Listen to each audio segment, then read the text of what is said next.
Sir, I'm not asking you to save me. I'm asking you to just stand there. Emily Carter's voice cracked as the words left her mouth aimed at a stranger she had every reason to fear. Her phone was dead, her father's house was empty, and somewhere behind her, headlights had circled the station twice. She never expected the man with the Hells Angels patch to be the only person willing to stop. If you're watching this story right now, drop your city in the comments so I can see how far this story has traveled. Then subscribe and stay with me all the way to the end, because what happens next will change how you see people forever. The last train to Phoenix pulled away from the Prescott Junction platform at 11:47 p.m., and Emily Carter watched its red taillights shrink into the darkness with a hollow feeling spreading through her chest that had nothing to do with the cold desert air. She had missed it by 90 seconds.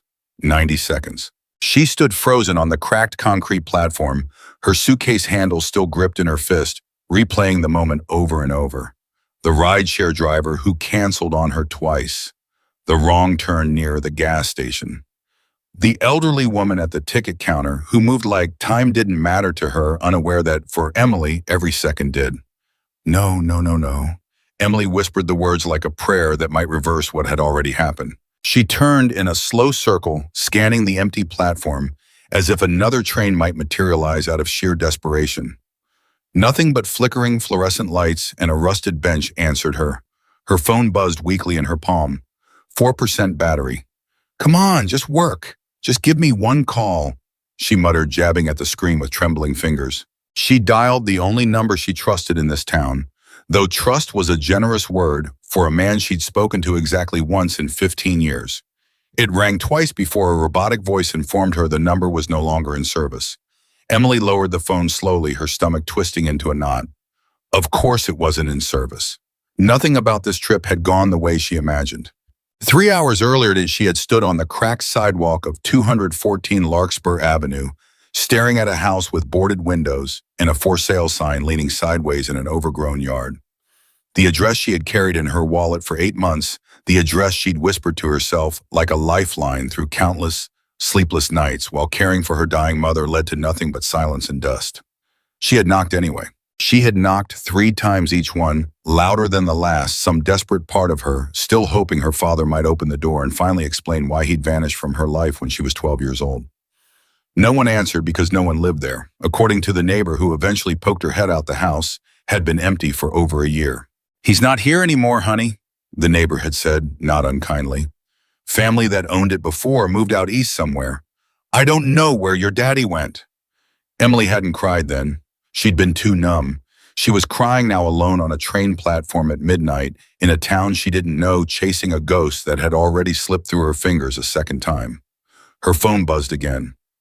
2%. She needed a plan. She needed a taxi, a hotel, anything. She opened her rideshare app with shaking hands and requested a car, watching the little icon spin and spin and spin before finally displaying the words, "No drivers available in your area." "You have got to be kidding me," she breathed. She tried calling a local taxi number she found through a frantic search, her thumb slipping twice before she managed to dial correctly. It rang and rang and rang, no answer. She tried a second number, same result. A third. This time a recording informed her the office was closed until 6 in the morning. Emily lowered herself onto the metal bench suitcase between her knees and pressed the heels of her hands against her eyes. "Okay," she whispered to herself. "Okay, think. You've been through worse than this." Had she, though? She'd survived 4 years of watching her mother waste away from cancer. She'd survived being my one who signed the final paperwork, who chose the flowers, who stood alone at the funeral because there was no father to stand beside her. She'd survived loneliness that ate at her bones for years. But she had never survived being stranded alone at midnight in a town where she knew absolutely no one. Her phone buzzed a final time and went dark. Emily stared at the black screen in her hand like it had betrayed her personally. That was when she heard the engine, not the deep rumble she would come to recognize later. Not yet. This was different. A low, throaty growl that didn't belong to any train. She lifted her head just as a pair of headlights swept across the parking lot beyond the platform. A dark pickup truck rolled in slow, deliberate circles. Emily's pulse quickened. She told herself it was nothing. Just someone lost, Someone turning around someone with absolutely no interest in a stranded woman sitting alone on a bench. The truck circled a second time. This time it slowed as it passed the platform, and Emily could see two silhouettes inside both heads turned in her direction. Her breath caught in her throat. "Just keep driving," she whispered under her breath, gripping the edge of the bench so hard her knuckles turned white. "Please, just keep driving." The truck didn't keep driving. It rolled to a stop at the edge of the lot, engine idling, headlights aimed directly at her like two accusing eyes. Emily stood up so fast her suitcase toppled over. She didn't bother picking it up. Every instinct in her body screamed at her to move, to put distance between herself and that truck, though there was nowhere on this abandoned platform to actually go. "Hey!"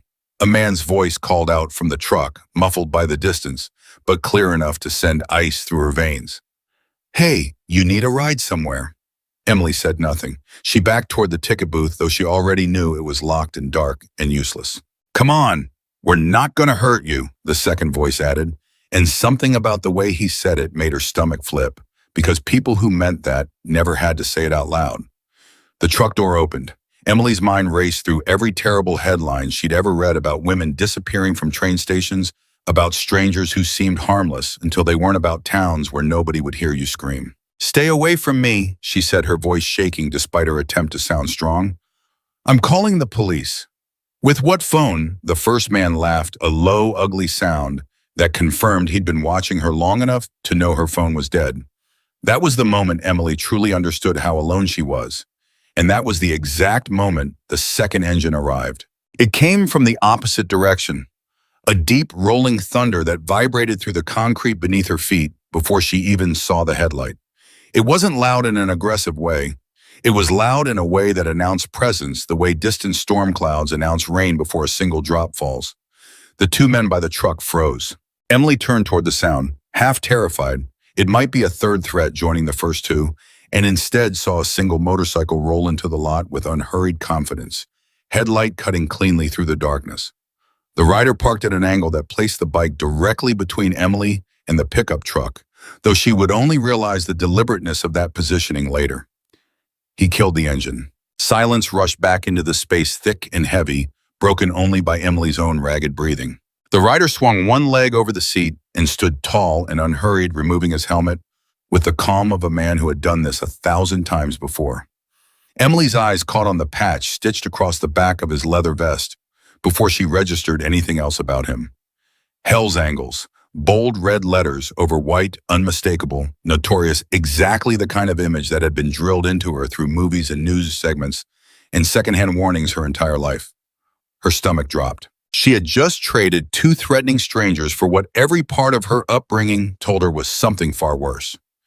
"Everything all right over here?" The man asked, his voice low and even, directed not at Emily, but at the two men still frozen by their truck. "This ain't your business, Logan," the first man said, and Emily noticed the way his tone shifted from mocking to cautious the instant he recognized who had arrived. "Made it my business the second I saw you circling a woman sitting alone at midnight," Logan replied, his tone never rising, never sharpening, simply stating a fact, the way another man might comment on the weather. Emily's eyes darted between the three men, her heart hammering so hard she could feel it in her throat. "We were just offering her a ride," the second man said, though his voice had lost all its earlier confidence. "Funny," Logan said. "Didn't look like she wanted one." Nobody moved for a long moment. Emily held her breath, certain the situation was seconds from erupting into violence, certain she was about to witness something no amount of preparation could have readied her for. Instead, the first man muttered something under his breath, climbed back into the truck, and the engine roared to life. Within seconds, the vehicle reversed out of the lot and disappeared down the dark road, taillights fading exactly the way the trains had less than half an hour earlier. Emily exhaled a breath she didn't realize she'd been holding. Then she remembered who was standing 10 feet away from her, and the fear returned in a fresh wave. "You all right?" Logan asked, turning toward her fully for the first time. Emily took an involuntary step backward, bumping into the toppled suitcase behind her. "I'm fine," she said quickly, the words tumbling out sharper than she intended. "Thank you. You can go now." Something flickered across Logan's face, not offense, but a kind of tired understanding, as though he'd heard those exact words from exact strangers more times than he could count. "Ma'am, it's almost midnight," he said. Train station's closed. Nearest hotel's 11 miles that way, and I'm guessing you don't have a bomb or you wouldn't have been sitting on that bench. Emily said nothing because everything he said was true, and she hated that it was true. I'm not going to hurt you, he added, and though the words were identical to what the man in the truck had said minutes earlier, something in the way Logan said them landed completely differently. There was no smugness in it, no implied threat hiding behind casual phrasing, just a plain statement offered without demand for her to believe it. That's exactly what people say right before they do, Emily said, unable to stop the words from escaping. Logan studied her for a moment, then nodded slowly as if her fear made perfect sense to him. Fair enough, he said. Tell you what, I'll stand right here. You call whoever you need to call, use whatever time you need, and if you decide you'd rather wait out here alone all night, I'll get on my bike and leave you to it. No hard feelings. Emily blinked, caught off guard by the offer. My phone's dead, she admitted, hating how small her voice sounded. Logan reached into the saddlebag on his motorcycle and pulled out a portable charger, holding it toward her at arm's length, the gesture deliberately unhurried so she could see exactly what it was before he moved closer. Take it, he said. I'll back up 10 feet if it makes you feel better. He did exactly that, stepping backward without being asked twice, giving her space to approach on her own terms. Emily hesitated, glancing at the dark road where the truck had vanished, then at the man now standing a careful distance away with his hands visible at his sides. She stepped forward and took the charger. Thank you, she said quietly. Don't mention it, Logan replied. She plugged her phone in with shaking fingers and watched the screen flicker back to life. The moment it did, she immediately opened her rideshare app again, praying for a different result than before. Still no drivers available. She tried the taxi numbers again. Still no answer. Frustration and exhaustion collided inside her chest, and for the first time since the train pulled away, tears threatened to spill over. There a hotel around here I could walk to? She asked, though she already suspected the answer. Closest one's the 11 miles I mentioned, Logan said, and walking that stretch of road at night isn't something I'd recommend for anybody, especially not alone. Great, Emily muttered, dragging a hand across her face. So my options are freeze on a bench until sunrise or walk 11 miles in the dark. There's a third option, Logan said carefully. Emily's eyes snapped up to him, wary instantly. I run a repair shop about 10 minutes from here, he continued.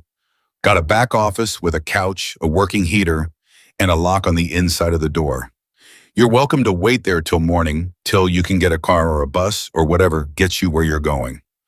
I'll be out front the whole time. You don't have to talk to me, don't have to trust me, don't have to do anything but stay warm and safe till daylight. Emily searched his face for any sign of deception, any flicker that might confirm every warning she'd ever absorbed about men who looked like him. She found none, only steady, patient honesty. Why would you do that? She asked. You don't know me. Logan considered the question for a moment before answering.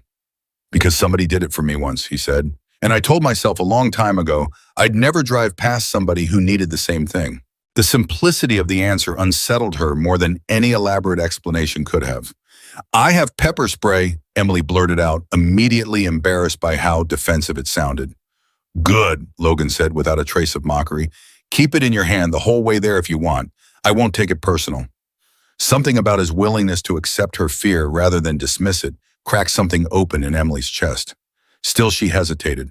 I don't even know your last name, she said. Walker, he answered immediately. Logan Walker, served 8 years in the Army before I came home and started fixing bikes for a living. You can look me up if you've got enough battery left.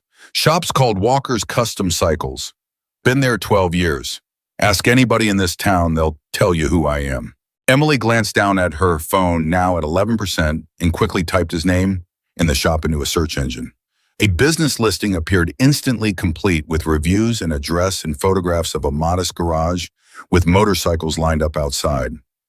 The top review, posted 8 months earlier, read, Logan fixed my bike for free after I told him I couldn't afford the parts. Man's a saint. Wouldn't trust anybody else in this town. Emily read 3 more reviews, all echoing similar sentiments, before finally lowering her phone. It didn't erase her fear entirely, but it dulled the sharpest edge of it. Okay, she said quietly. Okay, I'll go, but I'm keeping my pepper spray out. Wouldn't expect anything less, Logan said, the corner of his mouth lifting slightly for the first time. He retrieved a spare helmet from his motorcycle's rear compartment and held it out to her. You know how to ride? He asked. No, Emily admitted. Then hold on tight and trust the bike, he said. I'll go slow. Emily stared at the helmet in her hands for a long moment, then at the man waiting patiently beside his motorcycle, then at the empty, hostile darkness stretching in every direction around the abandoned station. She thought of her mother, who used to tell her that fear was only useful when it kept you from real danger, not when it kept you from every uncertain thing. She thought of the empty house on Larkspur Avenue, the address that led nowhere, the father who had vanished twice now, first from her childhood and now from this desperate, foolish trip she'd taken hoping for answers that no longer existed. She thought about how badly she wanted just once for someone to actually show up when she needed them. Emily put on the helmet. If you try anything, she said, climbing carefully onto the seat behind him, I swear to God I will make you regret it. Wouldn't expect anything less of that either, Logan said, and there was no mockery in his voice, only quiet respect. The engine roared to life beneath her, and Emily wrapped her arms around a stranger's waist, her heart pounding from a mixture of fear and something else she couldn't quite name yet as the motorcycle pulled away from the platform where she had been utterly alone just minutes before. The wind rushed past her face cold and sharp, carrying away some of the panic that had gripped her since the train disappeared into the night. They rode in silence for several minutes, passing dark stretches of desert road, illuminated only by the motorcycle's headlight, and a wash of stars overhead that Emily hadn't noticed until now, too consumed by fear to look up. She noticed them now.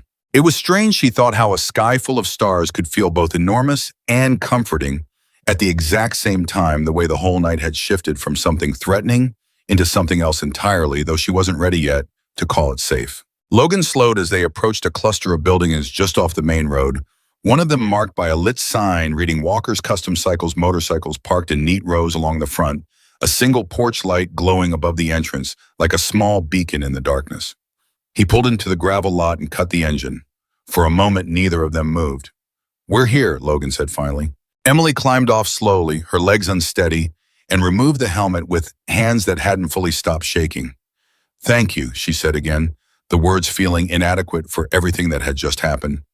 Don't thank me yet, Logan replied, walking toward the shop entrance. Wait till you see the couch. Cushions are older than I am. Despite everything, despite the exhaustion and fear and grief still lodged, somewhere deep in her chest, Emily felt the faintest, most unexpected urge to laugh.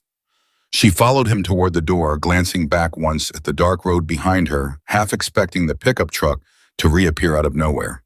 It didn't. The night remained empty and silent, save for the crunch of gravel beneath her shoes and the steady presence of the man walking a few feet ahead of her, a man wearing a patch. She had been taught her entire life to fear a man who had just done the one thing nobody else in this town had been willing to do. He had stopped. As Logan reached for the door handle, he paused and looked back at her as if sensing her hesitation. Last chance, he said quietly. You don't have to come in. I can call you a real cab from the shop phone. Might take an hour, but I can call one if that's what you want. Emily looked at the door, then at him, then back down the dark road toward the station, where two dangerous strangers had circled her like predators only minutes before. No, she said finally. I'll stay. Logan nodded, once pushed the door open and stepped aside to let her enter first. Emily crossed the threshold into the warm light of the shop, unaware that this single decision made out of exhaustion and desperation on the worst night of her adult life was about to unravel everything she thought she understood about family, about fear, and about the address on Larkspur Avenue that had led her here in the first place. Because the empty house wasn't the end of her father's story, it was only the beginning of someone else's. The warmth hit Emily first, a wave of heat from a space heater humming in the corner, so different from the biting cold she'd just left behind that her whole body seemed to exhale at once. Sit wherever, Logan said, closing the door behind them and locking it with a deliberate click that Emily noticed and appreciated, though she said nothing about it. Couch, chair, floor, not picky in here. Emily stood just inside the entrance, taking in the space with cautious eyes, her earlier terror slowly giving way to something closer to wary curiosity. She had expected grease-stained walls, maybe a girly calendar, the kind of rough, masculine clutter she associated with garages and the men who ran them. Instead, she found herself staring at a wall covered in photographs. You can look, Logan said, noticing her gaze. Nothing in here's a secret. She stepped closer, drawn despite herself. Dozens of photographs, some faded, some recent, filled a corkboard that stretched nearly the length of the wall. Men and women standing beside motorcycles. Children on tiny bikes with training wheels. A group photo of at least 30 riders gathered outside a hospital, all wearing matching vests, all smiling despite the somber building behind them. "What is this?" Emily asked. 12 years of memories, Logan said, moving toward a small kitchenette tucked into the corner. "Coffee. I don't want to impose." "You already did that when you climbed on my bike," he said, not unkindly. "Might as well have coffee while you're at it." Emily almost smiled. Almost. "Fine, coffee." She turned back to the wall while he worked, her eyes catching on a framed photograph slightly larger than the others. A young man in military fatigues, achingly thin, standing beside an older man with a gray beard and the same Hell's Angels patch Logan wore now. "Is that you?" she asked. Logan glanced over his shoulder, and something shifted in his expression, a flicker of memory crossing his face before he answered. "Yeah, that's me. 23 years old, 3 weeks after I got back from my last deployment. You look—" Emily paused, searching for a word that wouldn't sound insulting. "Broken," Logan finished for her. "It's fine, you can say it." "I was." Emily turned fully toward him, now her curiosity outweighing her caution. "What happened?" Logan poured hot water over instant coffee grounds, his movements slow and deliberate, the way a man moves when he's telling a story he's told 100 times but still feels the weight of every time. "Came home from my second tour and didn't have much waiting for me," he said. "Parents passed while I was overseas. No siblings, no wife, no kids.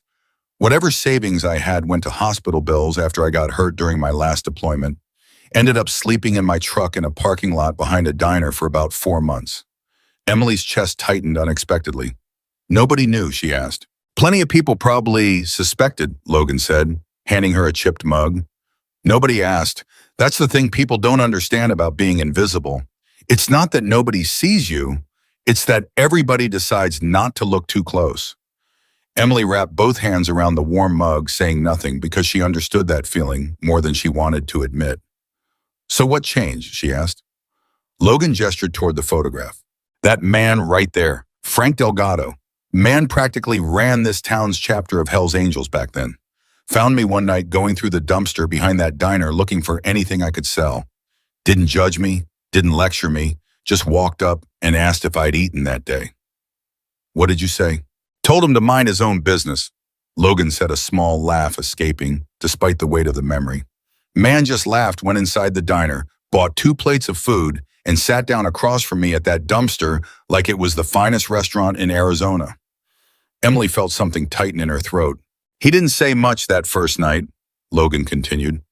"Just ate with me. Told me his own story, how he'd been exactly where I was 20 years earlier. Second night, he showed up again. Third night, same thing. By the end of that week, he offered me a cot in the back of this exact shop." "This shop?" "Same one. Frank owned it before I did. Taught me everything I know about fixing bikes. Took 2 years, but eventually I had enough saved to get my own place. Another 3 years after that, Frank got sick, and he asked me to take over the shop permanently." "Is he—" Emily hesitated. "Passed 4 years ago," Logan said quietly. "Heart gave out, buried him with his vest on like he wanted." Emily glanced back at the photograph, seeing it differently now, understanding the weight behind 2 men standing side by side in front of a building that represented far more than motorcycles and repairs. "That's why you stopped tonight," she said slowly. "Isn't it?" Logan met her eyes directly. "Told myself the day I buried Frank that I'd never drive past anybody who looked like I did that night behind the diner. Didn't matter if it was a stranded veteran or a scared woman on a train platform. Same principle." Emily lowered her gaze to the coffee in her hands, unsure what to say to something so plainly, unapologetically sincere. "Most people would have just called it in and moved on," she said finally.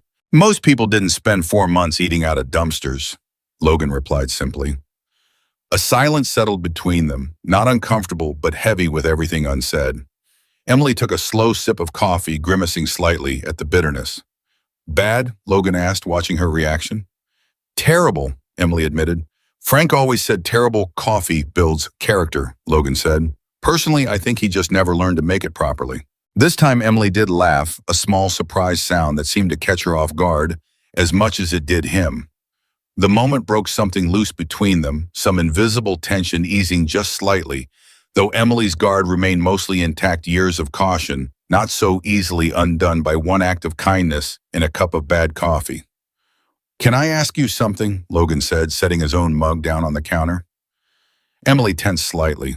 "Depends what it is." "What were you doing at that train station tonight? Town like Prescott Junction doesn't get many blonde women from out of state wandering around alone after dark."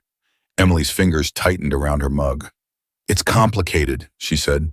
"Most true stories are," Logan replied, not pushing, simply leaving the door open. Emily stared into her coffee for a long moment, weighing how much of herself she was willing to hand over to a stranger she'd known for less than an hour. A stranger wearing a patch that still made every instinct in her body flare with caution despite everything he'd just shared. "I came here looking for my father," she said finally. Logan didn't react with surprise or pity, simply waited, giving her room to continue at her own pace. "He left when I was 12, Emily continued.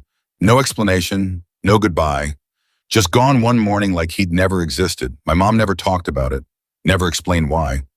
I used to think maybe he died, maybe there was some tragic reason, because the alternative that he simply chose to leave felt too painful to accept." "What made you come looking now?" Logan asked. Emily's jaw tightened. "My mother passed 8 months ago," she said, her voice steady despite the tremor beneath it. "Cancer. I took care of her for 4 years. Watched her get smaller and smaller until there wasn't much left of the woman who raised me." "I'm sorry," Logan said quietly, the words simple but genuine. "After she died, I found a box of old letters in her closet," Emily continued. "Letters my father sent over the years, ones he asked her to give me when I was older. She never gave them to me. I don't know if it was anger or protection or something else entirely, but she kept them hidden for 15 years. "What did they say?" "Mostly apologies," Emily said. "Vague ones. Never really explained why he left, just that he was sorry that he thought about me, that he hoped one day I'd understand. The last letter had an address in it, Arizona, this town." "So you came here expecting what exactly?" Logan asked gently. "I don't know," Emily admitted, her voice cracking slightly for the first time since she'd started talking. "Answers maybe. Some explanation that would finally make sense of why he left. Or maybe just to see his face one more time and ask him myself instead of reading vague apologies scribbled on paper. And instead I found an empty house," Emily said, bitterness creeping into her voice. "A neighbor who told me the family that lived there moved away over a year ago. Nobody even knew where." Logan absorbed this in silence, his expression unreadable for a long moment. "That's a hell of a thing to chase for 15 years, only to hit a dead end," he said finally. "Story of my life," Emily muttered, setting her coffee down harder than she intended. "You know," Logan said carefully, "sometimes the people we spend years chasing aren't actually who we think they are anymore. 15 years changes a person. Might be the man you're looking for isn't even the same man who wrote those letters." Emily looked up sharply. "Is that supposed to comfort me?" "Not particularly," Logan admitted. "Just true." Something about his blunt honesty rather than empty platitudes settled something restless in Emily's chest. "I don't even know why I'm telling you this," she said, shaking her head. "I met you 2 hours ago." "Sometimes it's easier telling things to strangers," Logan said. "No history, no expectations, no judgment, waiting on the other side." Emily studied him for a long moment, something in his tone suggesting he understood that principle from personal experience, not just observation. "Is that what Frank was to you?" she asked. "A stranger you could tell things to?" Logan's expression softened slightly. "Frank became a lot more than a stranger," he said. "But yeah, that first night behind the dumpster, that's exactly what he was. Sometimes that's all a person needs. Just one person willing to listen without an agenda." A sudden knock at the shop's front door shattered the quiet moment, sharp and unexpected, sending Emily's heart into her throat instantly. She jumped, coffee sloshing dangerously close to the rim of her mug. "Easy," Logan said, immediately alert but calm, moving toward the door with measured steps. "Probably just Marcus doing his rounds." "Rounds?" Emily's voice came out higher than she intended. "Neighborhood watch, more or less," Logan said, glancing through the small window beside the door before unlocking it. "Some of the guys check on the shop overnight, especially after we had a break-in a couple years back." He opened the door to reveal a heavy-set man in his 50s, gray beard matching vest expression, immediately shifting to concern upon seeing Emily standing tense near the couch. "Everything all right, Logan?" the man asked, eyes flicking between them. "We're good, Marcus," Logan said. "Picked up a stranded traveler at the station. Truck full of trouble was circling her." Marcus's expression darkened instantly. "The gray truck been seeing that thing around town all week. Chuck Reeves and his cousin, probably. Boy's been nothing but trouble since they got back from wherever they disappeared to." Emily's stomach dropped at the confirmation that the threat had a name, a history, a pattern. "You know them?" she asked, her voice trembling slightly. "Unfortunately," Marcus said, stepping fully into the shop and closing the door behind him. "Chuck's been in and out of trouble for years. Nothing that ever sticks, but enough that everybody in town knows to steer clear." "Should I be worried they'll come back?" Emily asked, glancing toward the door as if the truck might materialize on the other side of it. "Not while you're here," Logan said firmly. "Chuck's a lot of things, but he's not stupid enough to mess with this shop. Learned that lesson the hard way a while back." "What happened?" Emily asked, though something in Logan's expression told her she might not want the full answer. "Tried breaking in about 2 years ago," Marcus said before Logan could answer. "Thought the place would be empty overnight. Didn't realize half the local chapter uses this shop as a meeting spot most weekends. Boys showed up mid-robbery." "What happened to him?" Emily asked cautiously. "Nothing happened to him," Logan said. "We called the police, gave a full statement, let the law handle it properly. Chuck spent 6 months in county lockup. Been holding a grudge ever since, apparently." Emily absorbed this information slowly, feeling the pieces shift slightly, her fear reshaping itself into something closer to unease rather than outright terror. "So this isn't random," she said. "He might have recognized me as someone alone and vulnerable, specifically because he knew nobody would step in." "Except somebody did," Logan said simply. Marcus glanced between them, sensing an undercurrent he wasn't fully part of, then cleared his throat. "I'll do another loop around the block. Make sure that truck's not lingering nearby," he said. "You need anything, radio's on channel 4 like always." "Appreciate it, Marcus," Logan said, walking him back toward the door.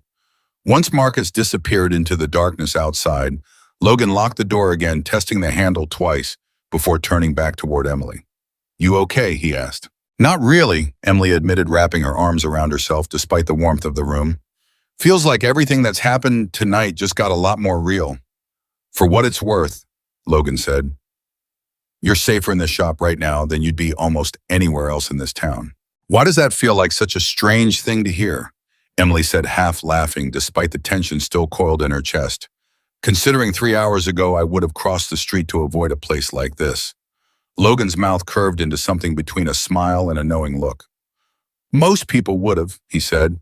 "Funny how quick that changes when you actually need somebody to show up." Emily sat back down, slowly processing everything, the exhaustion of the day finally beginning to catch up with the adrenaline still coursing through her system. "Can I ask you something else?" she said. "Go ahead." "Those photographs on the wall," she said, gesturing toward the corkboard. "The hospital picture, the kids on bikes. What's that all about?" Logan's expression shifted into something warmer, more animated than she'd seen from him yet. "Every year we run a charity event for kids with serious illnesses," he said. "Terminal cases mostly. Kids who might not get many more birthdays. We build them custom mini bikes, take them on escorted rides through town, sometimes coordinate with hospitals for kids too sick to leave their beds, and just ride slow circles past their windows so they can watch." Emily blinked, caught entirely off guard by the image forming in her mind. "You do that every year?" 12 years running, Logan said. "Started it the year after Frank passed. Felt like something he would have wanted." That's Emily struggled to find words adequate for what she was feeling. "That's not at all what I expected." "Most people don't expect it," Logan said, no bitterness in his tone, simply acknowledgement of a familiar pattern. "See the patch, assume the worst, never stick around long enough to see the rest of it." "I'm sorry," Emily said quietly, "for assuming." "Don't apologize," Logan said. "You had every reason to be cautious tonight. World's full of people who would take advantage of exactly the situation you were in. Doesn't make sense to fault you for protecting yourself." Emily studied him for a long moment, something shifting in her chest that she couldn't quite name, yet some softening she hadn't expected and wasn't entirely sure she was ready for. "Tell me about the veterans," she said suddenly. "You mentioned restoring bikes for disabled veterans." Logan's expression grew more serious, more personal. Started about 8 years ago, he said. Guy came through town, lost both legs in an IED explosion overseas. Used to be an avid rider before his injury figured that part of his life was over permanently. Somebody in the chapter knew a mechanic who specialized in adaptive controls for motorcycles' hand-operated systems that let veterans with missing limbs ride safely again. And you helped him. Took about 4 months, but yeah, got him back on two wheels. Man cried like a baby the first time he took that bike out on the open road again. How many veterans have you helped since then? Lost count somewhere past 30, Logan said. Word spreads. Guys hear about a place that won't charge them a dime, that understands exactly what they're carrying, and they show up from 3 states away sometimes. Emily sat in stunned silence, the picture of the man in front of her, reshaping itself entirely from the image she'd carried into this shop just an hour earlier. Why doesn't anybody know about this? She asked. Why isn't this all over the news, all over social media? Logan shrugged the gesture, casual, but carrying weight behind it. Never really cared about credit, he said. Frank used to say the moment you start doing good things for recognition, you've already lost the point of doing them. Emily felt something crack open further inside her chest, something that had been closed off and guarded for years, finally loosening just slightly. My mother used to say something similar, she said softly. Kindness with strings attached isn't really kindness. Sounds like a smart woman, Logan said. She was, Emily replied, her voice catching slightly. I miss her every single day. The room fell quiet again, comfortable this time, 2 strangers sharing space in a way that felt less like strangers and more like something neither of them had a name for yet. Can I show you something? Logan asked suddenly. Emily hesitated, cautious instincts flickering briefly before curiosity won out. Okay, she said. Logan led her toward the back room she hadn't noticed before, flipping on a light switch to reveal a workshop space filled with motorcycles in various stages of restoration. But it was the far corner that caught her attention immediately, a small bike clearly designed for a child painted bright purple with hand-painted butterflies along the fuel tank. Who's this for? Emily asked, moving closer. Little girl named Sophie, Logan said, his voice softening considerably. 6 years old, diagnosed with a rare form of leukemia last spring. Doctors gave her family a rough timeline. Emily's throat tightened instantly. Her older brother told us she used to love watching motorcycles pass by their house before she got sick. Logan continued. Couldn't ride a real one, obviously, but we're building this so she can sit on it, feel like she's really riding, take pictures with the whole chapter around her like she's one of us. When are you giving it to her? Emily asked, her voice barely above a whisper. This weekend, Logan said. Doctors said she's had a rough couple weeks. Family wants to make sure she gets to experience this before. He didn't finish the sentence. He didn't need to. Emily reached out and touched the handlebar gently, imagining a small, sick child sitting proudly atop this bike, surrounded by dozens of bikers who had chosen, despite everything the world assumed about them, to spend their time and money bringing joy into her final days. Can I help? Emily asked, suddenly surprising herself with the question. Logan looked at her, genuine surprise crossing his features. Help with what? This, Sophie's bike. I don't know anything about motorcycles, but I'm good with my hands. I used to paint with my mother when I was younger. I could help with details, finishing touches, anything really. Logan studied her for a long moment, something unreadable passing behind his eyes. You don't have to do that, he said. You've had one hell of a night already. I know I don't have to, Emily said. I want to. Something shifted in the room, subtle but undeniable, the weight of the entire night settling into something that felt less like an emergency and more like an unexpected turning point. Before Logan could respond, a sharp buzzing sound erupted from the radio mounted near the workshop entrance, Marcus's voice crackling through with unmistakable urgency. Logan, you copy trucks back. Same gray pickup. Parked about a block from the shop, engine off, lights out. Looks like they're waiting on something. Emily's blood ran cold instantly, the fragile warmth of the last hour shattering in a single heartbeat. Logan's entire demeanor shifted, the relaxed openness from moments earlier, hardening into something sharp and focused. Copy that, he said into the radio. Keep eyes on them. Don't approach alone. He turned to Emily, his expression calm but unmistakably serious. They shouldn't be able to know you're here, he said carefully. Which means either they followed us from the station somehow or... He didn't finish the thought, but Emily saw the realization dawn across his face at the exact moment it dawned across hers. Or somebody told them, she finished, her voice barely a whisper. The radio crackled again. Marcus's voice tighter this time, edged with something that sounded uncomfortably close to alarm. Logan, there's a third guy in the truck now, just got out. Says he's looking for a woman named Emily Carter. Says he's her father. Emily's father. The words hit her like a physical blow, knocking the air from her lungs entirely. She stood frozen in the middle of the workshop, staring at the radio, as if it might somehow retract what it had just announced. That's not possible, she whispered.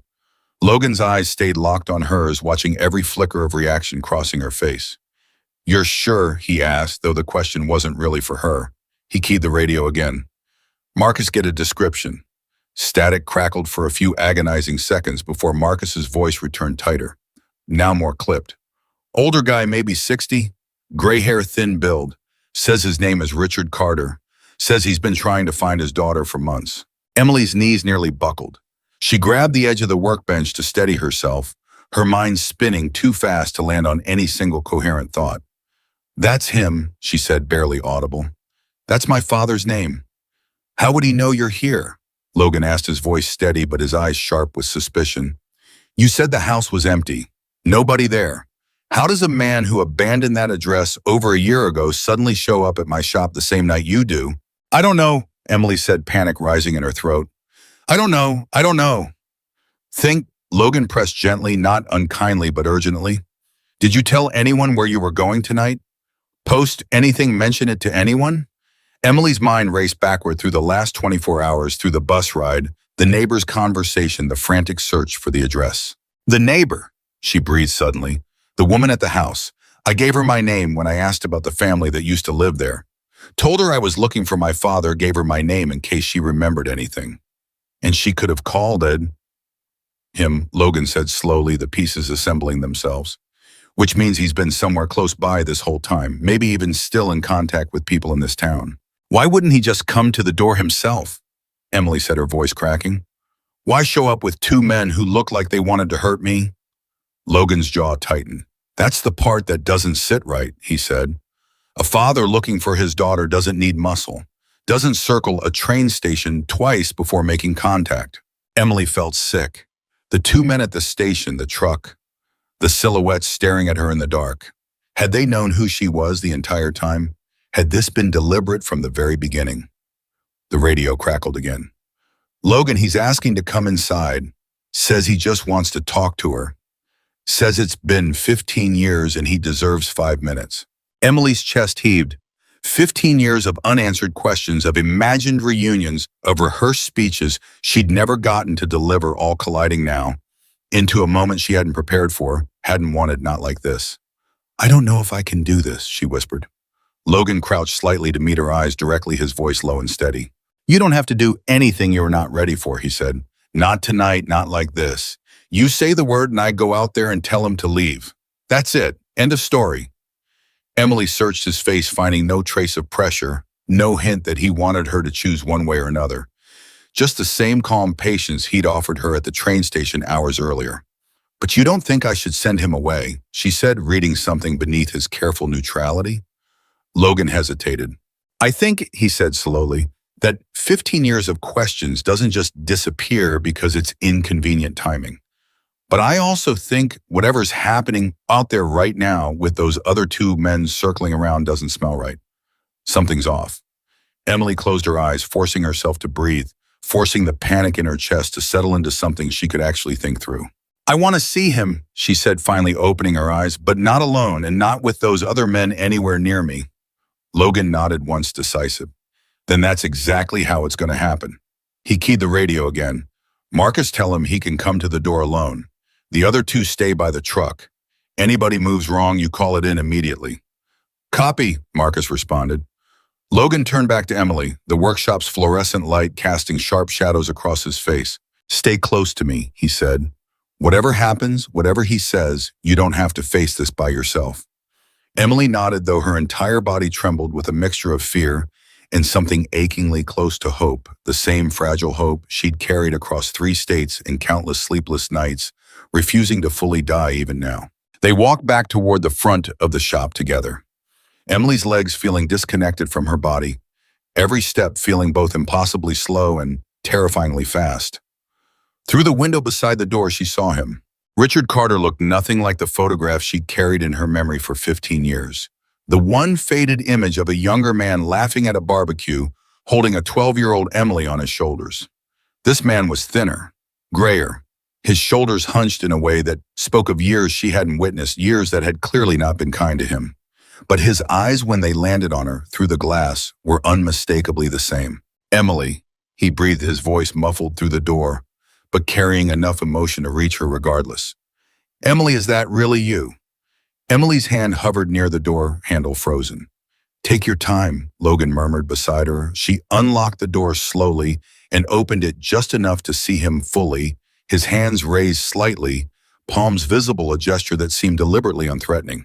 Dad, Emily whispered, the word feeling foreign and impossibly heavy on her tongue after 15 years of silence. Richard's eyes filled instantly with tears. I can't believe it's really you, he said. I've been looking for you for months, ever since I heard about your mother. Something cold slid through Emily's chest at the mention of her mother. How did you hear? She asked. We didn't have any contact information for you. Nobody knew where you were. Richard's gaze flickered just briefly toward the ground before returning to her face. I still have friends in Seattle, he said. Word travels. I'm so sorry, Emily. I know I have no right to say that, considering everything, but I am. I truly am. Emily felt Logan shift slightly beside her, very close enough that she could sense his continued attention on the two men still standing near the truck at the edge of the property, motionless, but watching. Why did you leave? Emily asked the question she'd carried for 15 years, finally escaping without any of the careful rehearsal she'd once planned. Why did you just disappear without a word? Richard's face crumpled slightly. It's complicated, he said. I made mistakes, Emily, terrible mistakes. I owed people money, dangerous people, and I thought leaving would protect you and your mother from whatever might come looking for me. You could have called, Emily said, her voice rising despite her efforts to stay calm. You could have written more than vague apologies. You could have explained, instead of leaving me to imagine every possible reason for 15 years. I know, Richard said, his voice breaking. I know, and I'm sorry. I thought about you every single day. Emily wanted to believe him. God, some desperate part of her, wanted so badly to believe him, to finally receive the explanation she'd craved for half her life. But something nagged at her, some instinct, sharpened by the last few hours, by the truck circling the station, by the timing that felt too convenient, too immediate. Why are you here right now? She asked. Tonight specifically. Why not months ago when you supposedly heard about Mom? Richard hesitated, and in that hesitation, Emily saw something shift behind his eyes. I've been trying to work up the courage, he said. I didn't know how to face you after everything. That's not an answer, Logan said quietly, speaking for the first time since Richard's arrival. Richard's eyes flicked toward him, some flash of irritation crossing his features, before smoothing back into practiced sincerity. And who exactly are you, he asked. Someone who found your daughter alone and scared at a train station tonight, Logan said evenly. Right around the same time, two men in a truck were circling her like they were waiting for something. Richard's jaw tightened. Those men are just friends helping me look for her, he said. Nothing more. Funny, Wasan, Logan said, because it looked a whole lot like they were casing her before they even knew who she was. Emily's stomach dropped as the implications settled fully into place. Wait, she said slowly, looking between the two men. Are you saying they didn't know I was his daughter until after they'd already started following me? Nobody answered immediately, the silence stretching taut and dangerous. Dad, Emily said, her voice hardening, answer me. Did those men know who I was before tonight? Or did they just see a woman alone and decide to take advantage of it, only realizing afterward who I actually was? Richard's silence lasted a beat too long. It's not what you think, he finally said. Then tell me what it is, Emily demanded, her fear rapidly transforming into something sharper, angrier. Richard glanced nervously toward the two men still waiting by the truck, and Emily followed his gaze, noticing for the first time how they hadn't moved an inch, hadn't shown any of the concern a father's associates might show for a missing daughter's well-being. Those men, Richard said slowly, they're not exactly friends. They're business associates, people I owe money to. Emily's blood ran cold. The same people you said you left to protect us from, she asked, her voice barely above a whisper. Richard's silence confirmed everything before he even spoke the words. They found me a few months back, he admitted. Told me I had 30 days to pay back what I owed plus interest that's grown substantially over 15 years. I don't have that kind of money, Emily. I've never had that kind of money. So what does that have to do with me? Emily asked, though some horrifying part of her mind was already assembling the answer before he spoke it. They know about your mother's life insurance policy, Richard said, his voice dropping to something almost pleading. The one she took out years ago. I'm listed as a secondary beneficiary if something happens to you. The words landed like a physical blow.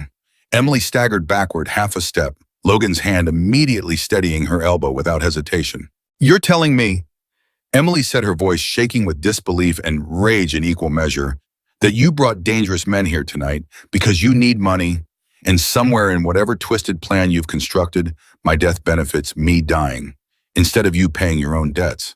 No, Richard said quickly, panic flooding his features. No, that's not what I meant. I would never actually hurt you, Emily. I thought if I found you, brought you back into contact with the family, maybe there'd be a way to work something out. Maybe you could help me, lend me money, anything. You used my missing father story to search for me, Emily said slowly, horror dawning fully now. Not because you missed me, not because you cared what happened to me, but because you needed a way out of debt and I represented a possible solution. That's not entirely fair, Richard said, though his voice lacked any real conviction. Fair. Emily's voice cracked entirely now, 15 years of grief and hope shattering into something raw and furious. You want to talk about fair? I spent 15 years wondering what I did wrong, wondering if I wasn't good enough, wondering if you thought about me at all.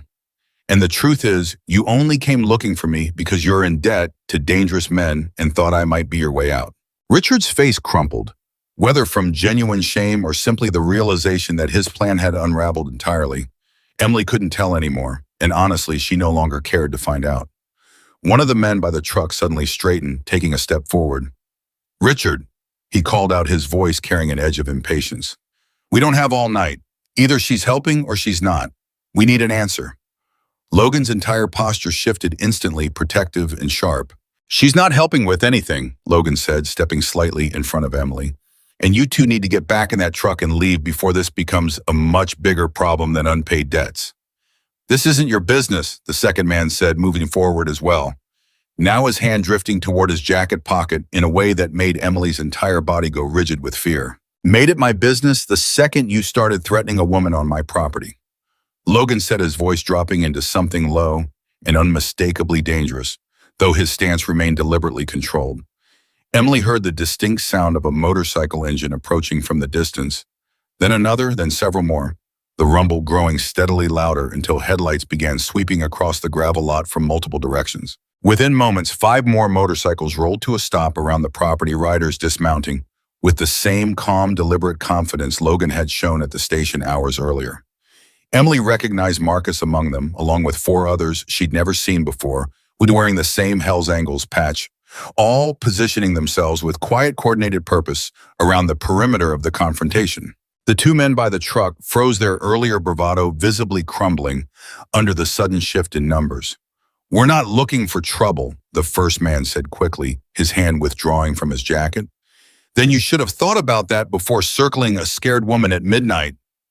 One of the newly arrived riders said, his voice carrying easily across the lot. Richard stood frozen between his daughter and his creditors, caught in a moment of his own, making his face a mixture of fear and shame that Emily found she could no longer summon any sympathy for. Dad, Emily said quietly, her voice steady despite everything crumbling inside her.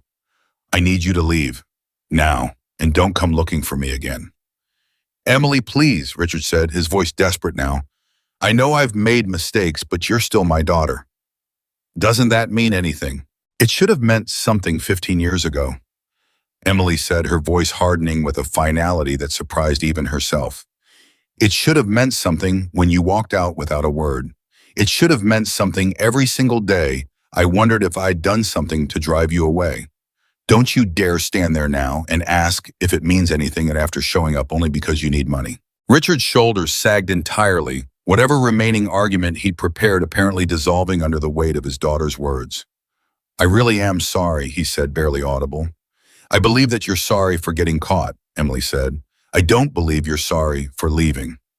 The two men by the truck exchanged a glance, some silent communication passing between them before the first one spoke again. "This isn't over, Richard," he said, his tone carrying quiet menace. "You've still got 30 days. Family drama doesn't change what you owe."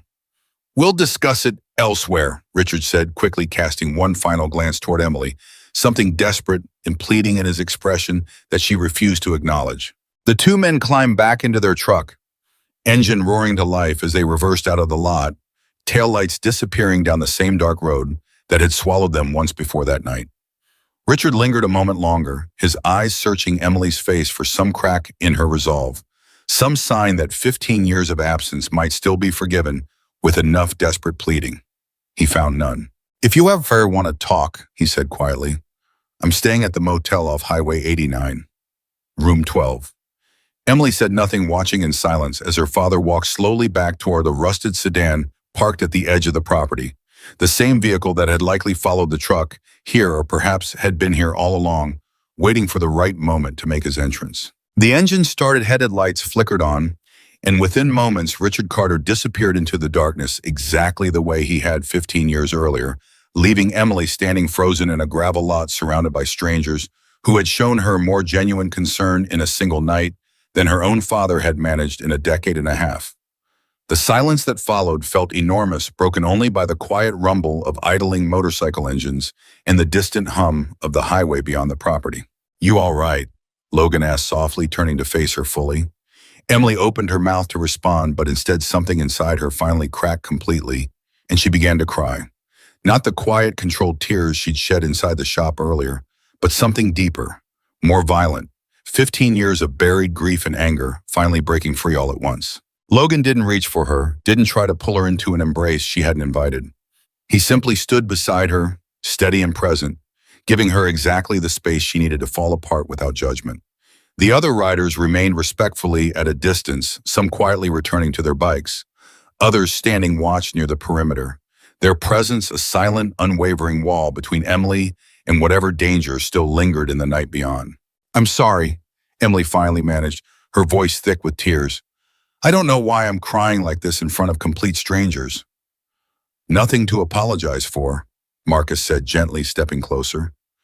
"Man just showed his true colors in front of a dozen people. That's a lot to process no matter how tough somebody is." Emily wiped roughly at her eyes, embarrassed but unable to fully stop the tears still falling. "I spent 15 years wondering what was wrong with me," she said. 15 years thinking maybe I wasn't worth staying for. And it turns out he never even thought about me until he needed money." "That's not a reflection of you," Logan said firmly. "That's a reflection of him. Man like that was never going to change no matter how much time passed." "How do you know that?" Emily asked, searching his face for some deeper certainty behind the statement. "Because men who actually care about the people they left behind don't show up with debt collectors trailing behind them," Logan said. "They show up alone, ready to face whatever consequences their absence created. He came here calculating an angle, not seeking forgiveness." Emily absorbed this feeling, something shift inside her chest, painful but clarifying, like a wound finally being cleaned instead of left to fester beneath the surface. "I think," she said slowly, "some part of me is almost relieved." "Relieved?" Logan asked, genuine curiosity in his tone. "For 15 years, I built this fantasy version of him in my head," Emily said. "Someone who left for some noble, tragic reason, someone who thought about me every day and regretted leaving more than anything. Tonight, that fantasy is completely gone. And as painful as that is, at least now, I know the truth instead of chasing a lie." Marcus nodded slowly, understanding, evident in his weathered expression. "Truth's always better than a comfortable lie," he said, "even when it hurts like hell going down." The other riders began mounting their bikes one by one, engines rumbling back to life across the quiet lot, though none of them left immediately, seeming to wait for some silent signal that Emily was truly safe before departing. "Thank you," Emily said, addressing all of them, now her voice steadier despite the tears still drying on her cheeks. "I don't even know most of your names, but thank you for showing up like that." "Anybody would have done the same," one of the riders said, Though Emily suspected, based on everything she'd learned tonight, that wasn't entirely true, that plenty of people in this world would have simply looked away, minded their own business, avoided the complication entirely. These men hadn't. Not anybody, Emily said quietly. I've lived 38 years in this world, and tonight is the first time strangers have shown up for me like this, without asking for anything in return. Logan's expression softened at her words, something unspoken passing between them that neither fully acknowledged aloud. One by one, the riders departed, engines fading into the distance until only Logan, Marcus, and Emily remained standing in the quiet gravel lot, the earlier chaos settling into something calmer, though far from resolved. You should probably get some rest, Logan said gently. It's been one hell of a night. Emily nodded, though exhaustion now felt like an entirely inadequate word for everything her body and mind had endured over the past several hours. As they walked back toward the shop entrance, Marcus falling into step beside them, Emily's phone buzzed unexpectedly in her pocket, the battery having charged enough during her earlier conversation with Logan to receive a message. She pulled it out expecting spam or an automated notification, but instead found an unfamiliar number with a single text message displayed on the screen. I know what your father's involved in. It's bigger than debt collectors. You need to know the truth before you decide anything else tonight. Emily's breath caught sharply in her throat, her hand trembling as she stared at the message. The fragile calm of the last few minutes shattering instantly under the weight of 6 words that suggested the night's danger was nowhere close to finished. Emily stared at the screen, the words blurring slightly, as her eyes refused to fully process what she just read. What is it? Logan asked, noticing the color drain from her face. She turned the phone toward him wordlessly, her hand still trembling. Logan read the message twice, his expression hardening into something more focused than concerned now. Unknown number, he asked. Completely unknown, Emily confirmed. No name, no contact, saved nothing.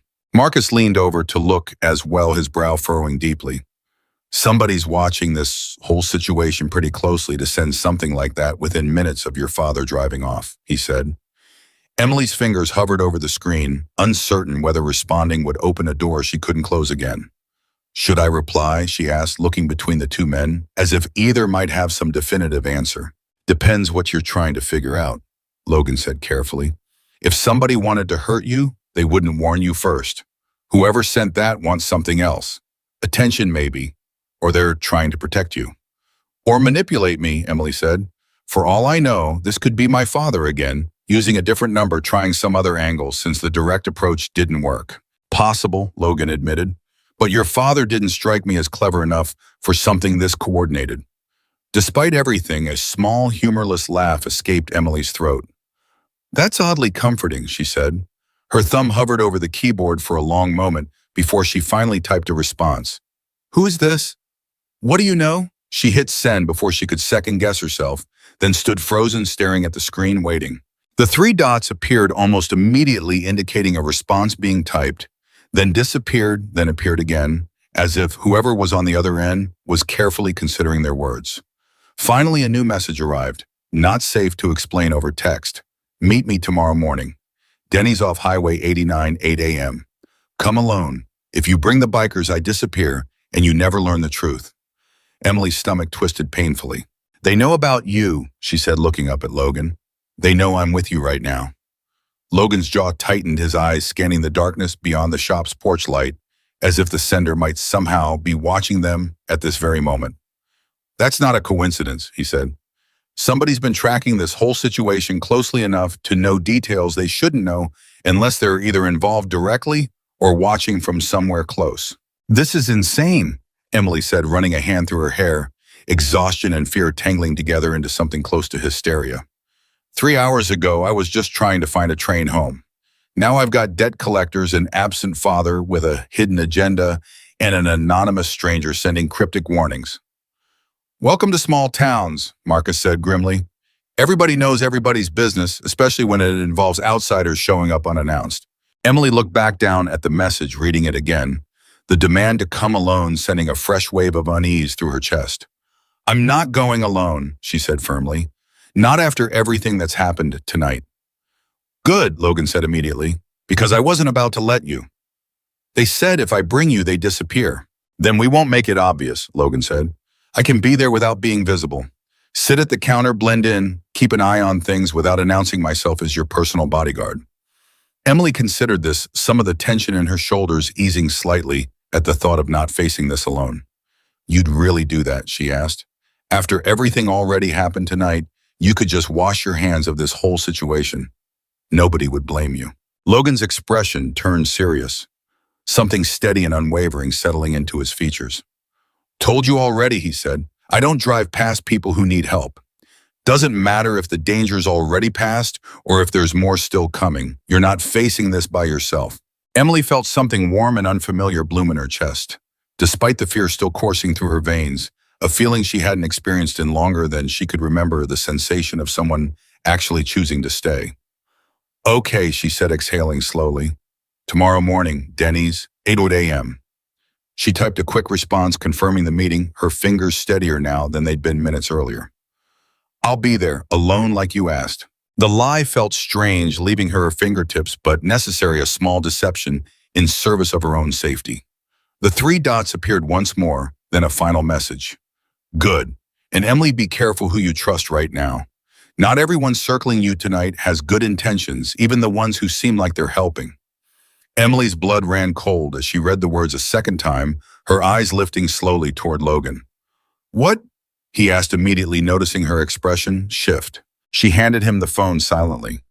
Logan read the message, his jaw tightening as he processed the implication clearly directed toward himself and the other riders who had shown up tonight. They're trying to plant doubt, Marcus said, reading over Logan's shoulder. Classic manipulation tactic, make you question the one person who's actually shown you kindness tonight. Or they genuinely know something I don't. Emily said carefully, watching Logan's reaction closely. I only met you a few hours ago. I don't actually know anything about you beyond what you've told me yourself. The words hung heavy in the air, and Emily immediately regretted the accusatory edge that had crept into her voice, though some cautious part of her refused to fully retract it either. Logan's expression remained steady, though something flickered behind his eyes. Hurt perhaps, or simply weary, familiarity with being doubted despite his intentions. That's fair, he said quietly. You don't know me. Everything I've told you could be a lie dressed up nice with a sad backstory and some charity photos on a corkboard. That's not what I meant, Emily said quickly, though even she wasn't entirely certain what she'd meant. It's all right, Logan said.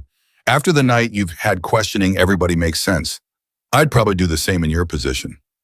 Marcus cleared his throat awkwardly, shifting his weight between his feet. For what it's worth, he said. I've known Logan 12 years. Man's never once given me a reason to doubt him. But you're right that trust has to be earned, not just handed over because somebody says the right things at the right moment. Emily appreciated the honesty, though it did little to fully settle the unease now churning in her stomach. I need to think, she said finally.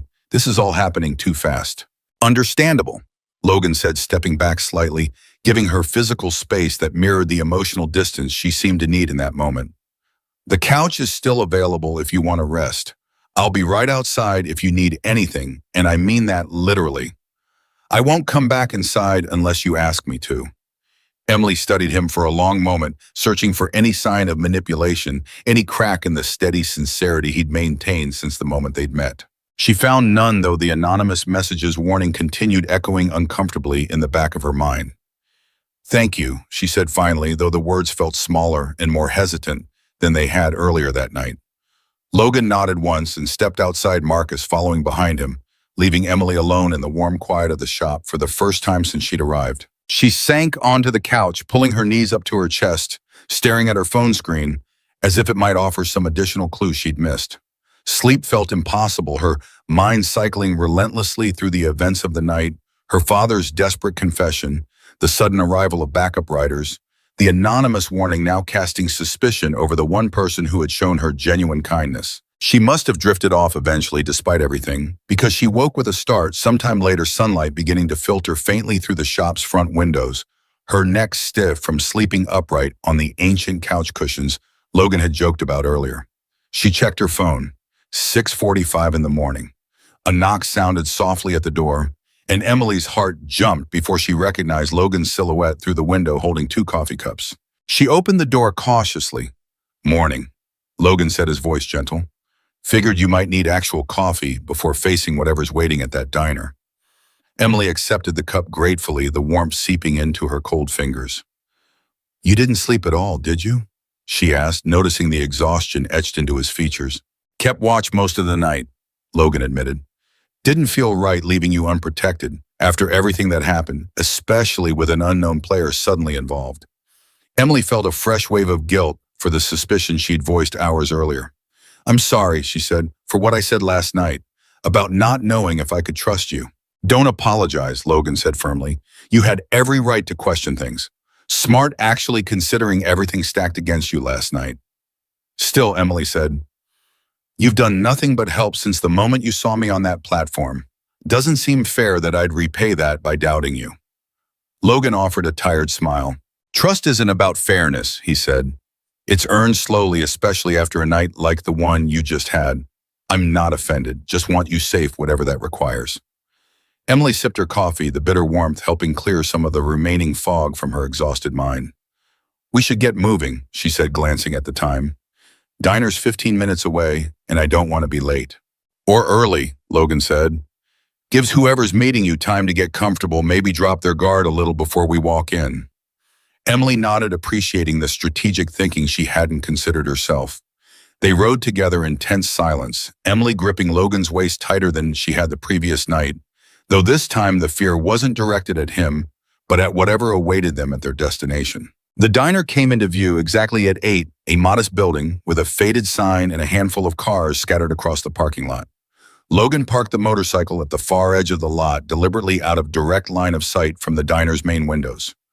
I'll go in first, he said. Sit at the counter, keep my back to the door so it doesn't look suspicious. You come in a few minutes after, like you're meeting someone you don't know yet. Emily nodded, her heart pounding steadily harder with each passing second. What if it's a trap? She asked. What if this whole thing is designed to separate us? Then I'll be 20 feet away instead of standing directly beside you, Logan said. Not perfect, but better than nothing. Emily watched him walk toward the diner entrance, disappearing inside, and forced herself to wait the agreed-upon few minutes despite every instinct urging her to follow immediately. When she finally entered the bell above the door announcing her arrival, her eyes scanned the room, quickly searching for anyone who might be watching for her. A woman sitting alone in a corner booth caught her attention immediately. Dark hair, perhaps mid-40s, nervously turning a coffee cup between her hands. Emily approached slowly. Are you the one who texted me? She asked quietly. The woman looked up, relief and anxiety mixing across her features. Sit down, she said. Quickly, please. Emily slid into the booth across from her, her pulse hammering in her ears. Who are you? Emily asked. How do you know my father? The woman glanced nervously around the diner before answering, her eyes briefly catching on Logan, seated at the counter, though she gave no indication of recognizing him. My name is Patricia, she said. I used to be your father's girlfriend, about 6 years ago. Emily blinked, caught off guard by the revelation. I didn't know he had a girlfriend, she said. There's a lot you don't know about him, Patricia said, her voice edged with old, unresolved bitterness. He left me too eventually, just like he left you and your mother. Why are you telling me this now? Emily asked. Why does this matter tonight? Patricia leaned forward slightly, lowering her voice further. Because the debt he owes isn't just money, she said. It's connected to something much worse. Your father used to work for a man named Victor Alvarez, moving things across state lines that definitely weren't legal. When your father wanted out, he took something with him. Insurance, he called it. Something that could put Victor away for a very long time if it ever reached the right people. Emily's stomach twisted painfully. What kind of something? She asked. Documents, Patricia said. Financial records, shipment and logs, names of people involved. Your father hid it somewhere years ago, told me once when he was drunk and feeling sentimental before he disappeared from my life too. Why would he tell you that?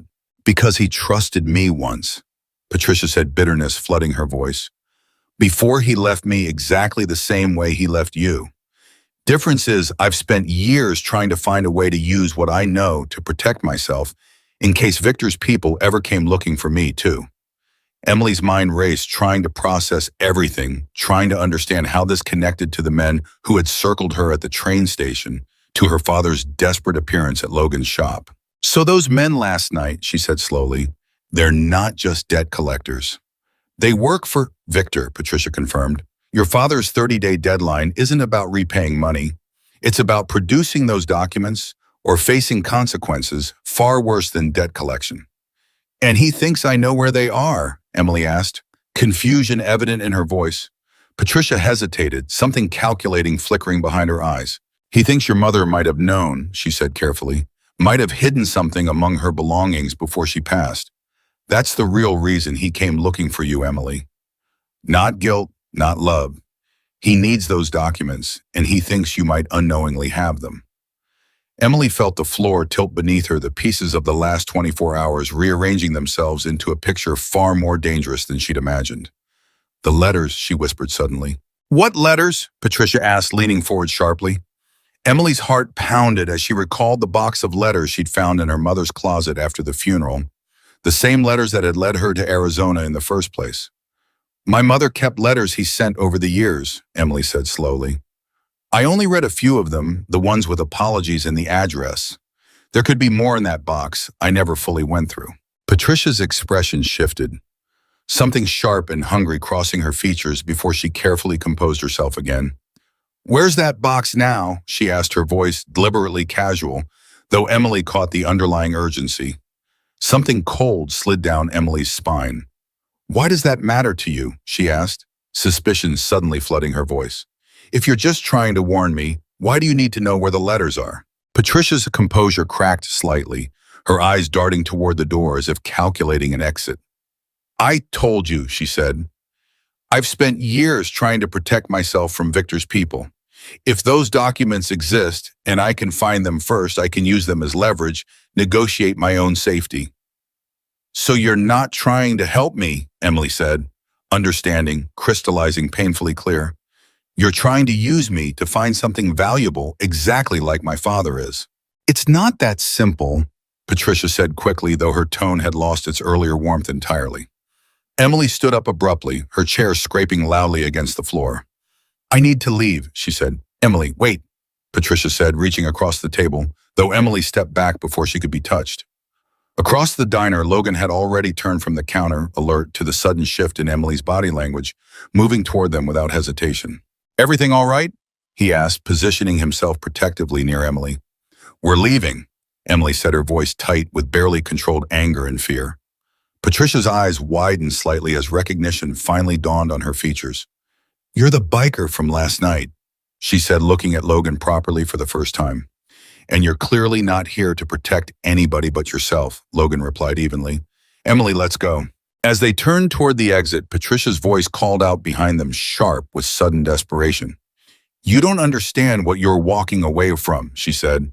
Victor's people won't stop looking, not for your father, not for me, and not for you either now that you're involved. Finding those documents isn't just about greed anymore. It's about survival. Emily paused at the door, turning back slightly. If that's true, she said, then you should have led with honesty instead of manipulation. She pushed through the door into the early morning sunlight, Logan close behind her, both moving quickly toward the motorcycle parked at the lot's edge. You okay? Logan asked as they reached the bike. No, Emily admitted, her hands trembling as she processed everything Patricia had revealed. This is so much bigger than I thought. My father's not just some deadbeat who abandoned his family. He's tangled up in something dangerous, and now apparently I'm tangled up in it too because of some documents I didn't even know existed until 5 minutes ago. Did she say where they might be? Logan asked. No, Emily said, but she confirmed there might be more in that box of letters. Letters I left back in Seattle. Logan's expression grew serious. Then we need to figure out our next move carefully, he said, because if Patricia figured out the connection to those letters, there's a good chance Victor's people will eventually reach the same conclusion. Emily's phone buzzed suddenly in her pocket, and she pulled it out with trembling hands, terrified of what new complication awaited. The screen displayed a message from an unknown number, different from Patricia's earlier texts, the words sending fresh ice through Emily's veins. We know about the letters, Miss Carter. We know about the shop where you're hiding. You have until tonight to hand over what we're looking for, or your new biker friends will learn exactly how dangerous curiosity can be.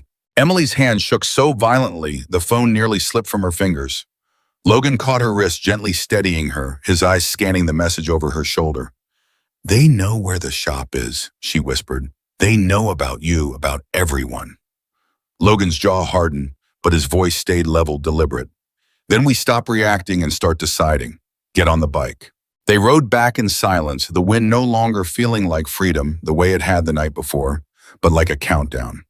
By the time they pulled into the gravel lot, Marcus was already waiting, arms crossed, his face grim. Got your message, Marcus said. Already called the others. They're coming. How many? Logan asked. All of them, Marcus said simply. Emily climbed off his bike legs, unsteady, staring at the growing collection of motorcycles rolling in one after another, engines rumbling low like distant thunder building into a storm. Within 20 minutes, nearly 24 riders filled the lot, men and women of every age, every background, all wearing the same pets she had once feared, all standing now like a wall between her and whatever was coming. This is insane, Emily said quietly to Logan. You don't even know these people are really coming for me. Maybe it's an empty threat. Maybe, Logan said, but Frank taught me a long time ago, you don't wait to find out if a threat's real after somebody gets hurt. You prepare like it is, and you're relieved if it isn't. Emily's phone buzzed again. Another message, this one shorter, colder. Clock's ticking, Miss Carter. 6 hours. She showed it to Logan, who read it once, then turned to the gathered riders. We've got 6 hours, he said, raising his voice so everyone could hear. Whoever these people are, they think a scared woman and a small-town shop are easy targets. We're going to prove them wrong, but we're going to do it smart, not reckless. Nobody throws the first punch. Nobody gives them an excuse to call this anything but self-defense if it comes to that. Heads nodded around the circle, expressions hardening with quiet resolve.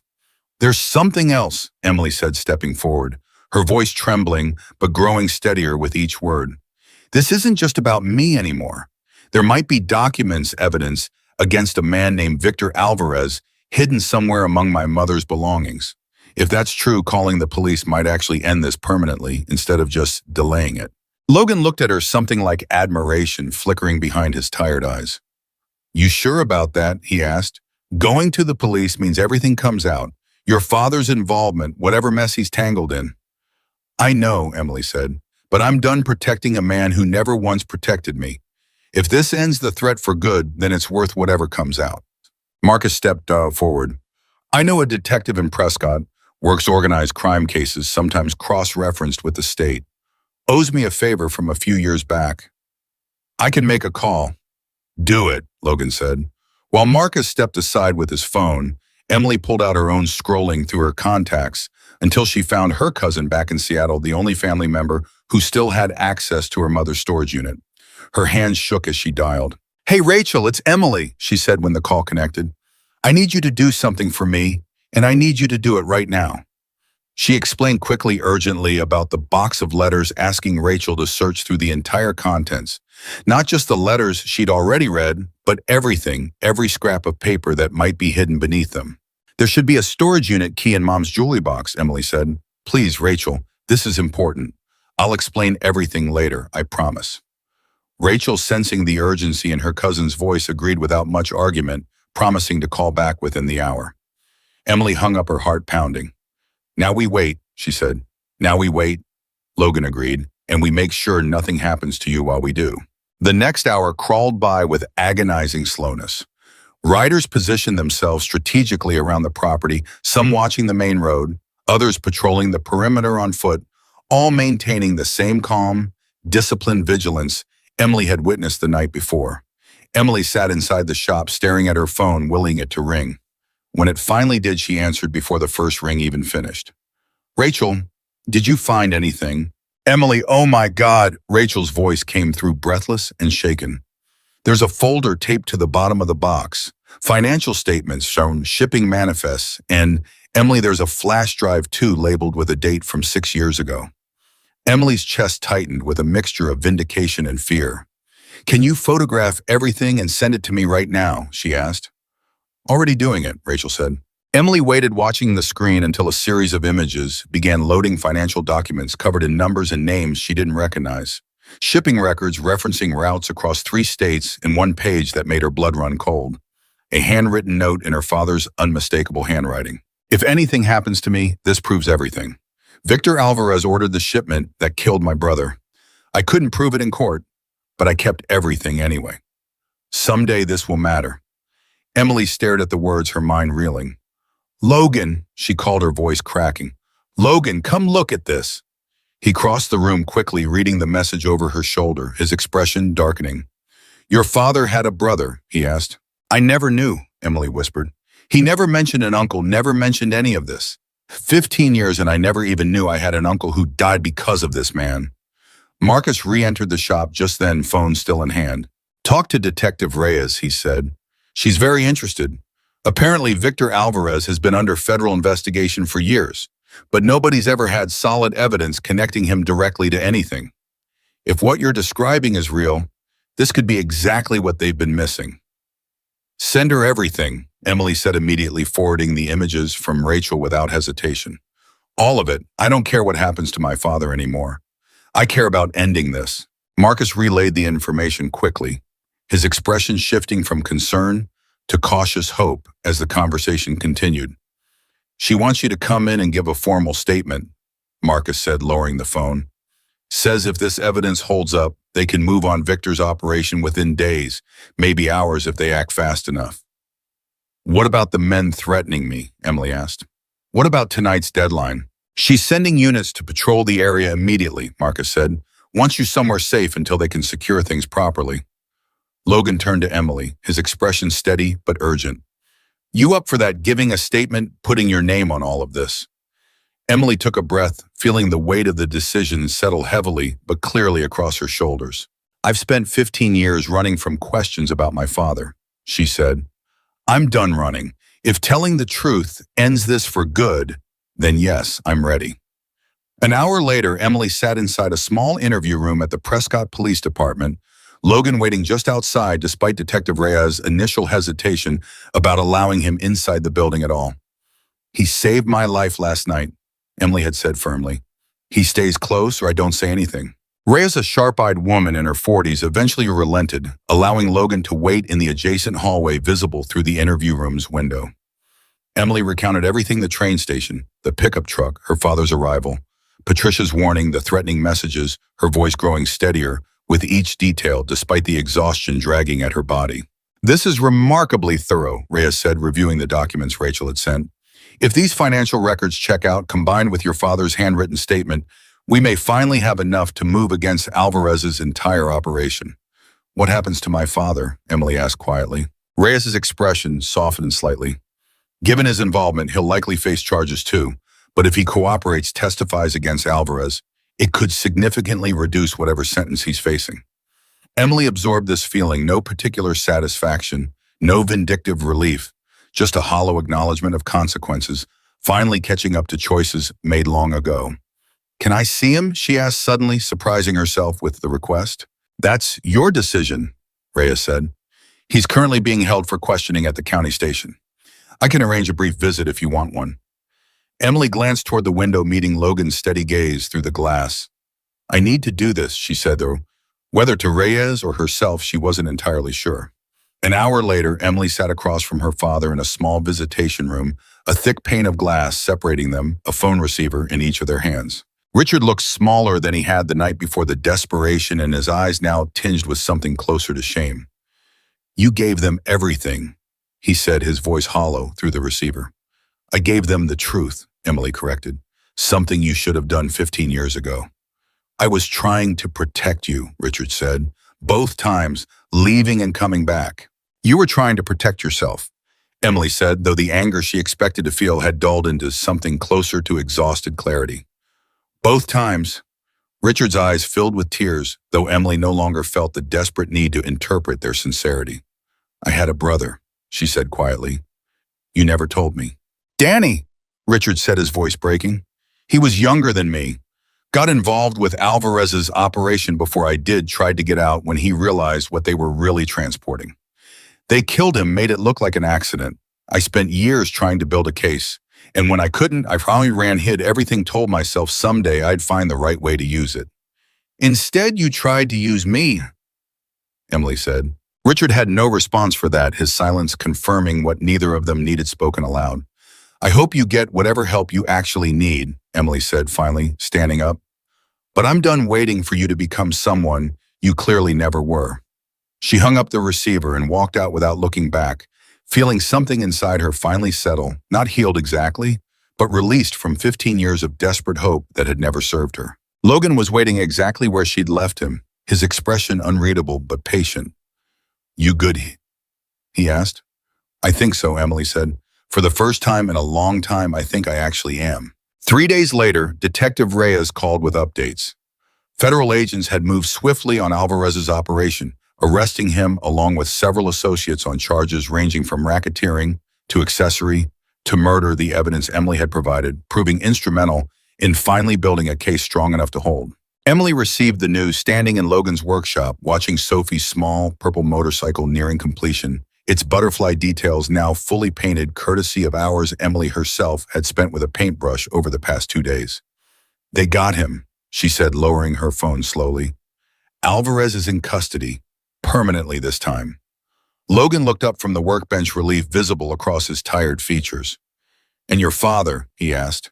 Cooperating fully, Emily said. Reyes said his testimony is crucial, might get a reduced sentence, but he's not walking away clean. How do you feel about that? Logan asked carefully. Emily considered the question, surprised by how calm her answer felt. Relieved, she said. Not for him, for me. For the first time since I was 12 years old, I'm not waiting for answers anymore. I have them even if they're not the ones I hoped for. Logan set down his tools, wiping his hands on a rag, studying her with an expression she was beginning to recognize as something deeper than simple concern. What happens now? He asked. You planning on heading back to Seattle? Emily hesitated, the question catching her off guard despite having asked herself the same thing countless times over the past 3 days. I don't know, she admitted. There's nothing really waiting for me there anymore. No job I can't do remotely. No family beyond distant cousins. Nothing except an apartment full of memories I'm not sure I'm ready to face yet. And here, Logan asked, his voice carefully neutral, though something hopeful flickered beneath the surface. Here I've got... Emily paused, searching for the right words. Here I've got people who showed up for me without knowing anything about me, who kept showing up even when I doubted them, even when everything about that first night should have taught me to run the other direction. That's not nothing, Logan said quietly. No, Emily agreed. It's not. That weekend, the entire chapter gathered for Sophie's bike presentation, the 6-year-old's frail, delighted laughter echoing across the shop's back lot, and as 24 riders formed a slow, careful procession around her, her small hands gripping the purple handlebars, while her parents watched with tears streaming freely down their faces. Emily stood beside Logan, watching the scene unfold, feeling something settle permanently into place inside her chest. She's beautiful, Emily said softly, watching Sophie's delighted expression. Doctors gave her maybe 2 more months, Logan said quietly. But today, she's just a kid on a motorcycle surrounded by people who love her. That's enough, Emily said. That's more than enough. Sophie's father approached them afterwards, shaking Logan's hand firmly before turning to Emily. Logan told us you helped paint it, he said. Butterflies were Sophie's favorite. You have no idea what this means to us. I think I do, Emily said, her voice thick with emotion. More than I would have a week ago anyway. As the celebration wound down, riders slowly departing Sophie's family, driving away with their daughter's small motorcycle carefully secured in their truck bed, Logan and Emily found themselves alone again in the quiet workshop, the same space where everything had truly begun to shift for both of them. Can I ask you something? Emily said. Always, Logan replied. That first night, she said, when you stopped at the station, did you have any idea what you were walking into? Logan considered the question seriously before answering. No, he admitted. Just saw someone who needed help and figured the rest would work itself out. It nearly got a lot more complicated than either of us expected, Emily said. Most important things usually do, Logan replied. Emily studied him for a long moment, weighing the words she'd been considering for days now. I've been offered a job, she said suddenly. Remote position graphic design work for a nonprofit that supports veteran services.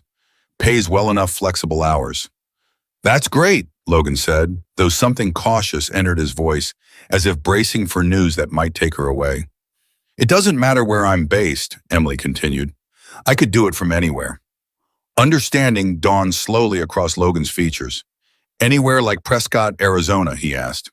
Anywhere like Prescott, Arizona, Emily confirmed, a small smile finally breaking through the exhaustion and grief that had defined her for so long. Logan's answering smile was slow, genuine, carrying none of the careful restraint he'd maintained since the night they'd met. Frank always said this shop had a way of finding exactly the people who needed to be here, he said. Guess he was right about that too. Guess he was, Emily agreed. 6 months later, Emily stood among hundreds of motorcycles gathered for the chapter's annual memorial ride, honoring members who had passed, brothers who had given everything for causes both public and deeply personal. She no longer flinched at the sight of leather vests and unfamiliar faces, no longer categorized every rider she encountered by old fears, absorbed from movies and secondhand warnings. She saw fathers, veterans, mechanics who spent weekends building tiny motorcycles for dying children. Men and women who understood in ways she was only beginning to fully grasp that family wasn't defined by blood or biology, but by who showed up when everything else in the world had already driven away. Logan approached her as the engines began their slow, thunderous procession down Main Street, hundreds of riders honoring memory and loss and unbreakable loyalty in a single unified voice. He pressed something small into her palm, a silver keychain, simple and unadorned, except for 4 words engraved carefully across its surface. "You're safe now." Emily stared at it, her throat tightening with emotion too large for words. "Frank gave one just like this to every person he helped over the years," Logan said. "Told me once it wasn't really about the club or the patch. It was about that exact moment somebody chooses to stop when everybody else keeps driving." Emily closed her fingers around the keychain, feeling its weight settle into her palm like something far heavier than metal, something closer to a promise finally kept after 15 years of waiting. "Thank you," she whispered, "for stopping." "Thank you," Logan replied, "for staying." As the procession rolled forward beneath the wide Arizona sky, engines roaring in unified thunder, Emily Carter finally understood something she would carry with her for the rest of her life. The family she had spent 15 years searching for had never been waiting behind a locked door on Larkspur Avenue. It had been waiting on a dark train platform at midnight, wearing a patch she'd once been taught to fear, offering nothing but coffee, honesty, and the simple, unwavering choice to stop when everyone else kept driving. She had come to Arizona chasing a ghost. She left it having found a home. And somewhere out on that open highway beneath a setting Arizona sun, surrounded by 100 strangers who had become family, in the span of half a year, Emily Carter, finally completely without a shadow of doubt remaining, knew exactly where she belonged.